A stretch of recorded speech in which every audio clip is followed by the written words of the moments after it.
እና በቃ ኢትዮጵያ ውስጥ እናቴን ፈልጋታለሁ።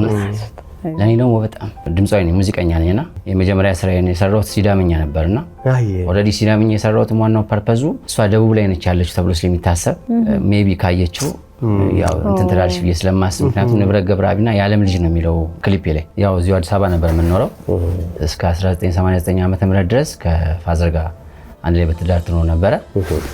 89 ዓመተ ምህረት ላይ አባታችን ጋር ተለያየች። እስከ 1991 ዓመተ ምህረት ድረስ አዲስ አበባ ውስጥ ነበረች፣ ሆቴል ምናምን ከፍታ ትኖር ነበረ።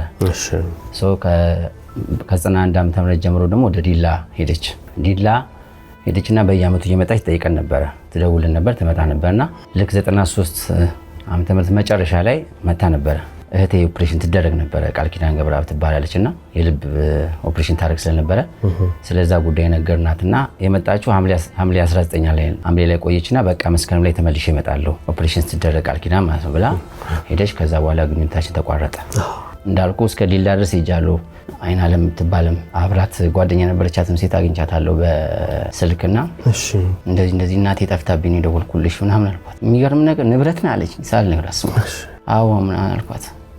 በየቀኑ ነበር ፎቶውን የምናየው አለች። እና ውለታ አለብህ በጣም ፈልጋት ነው አለች። ከባድ ነው እውነት ምልህ አይዞህ እንደምን አዎ የእናትን ነገር ሁሉም ሳያውቋል ምልህ ሁልጊዜ በሰቆቃ ነው የምንኖረው።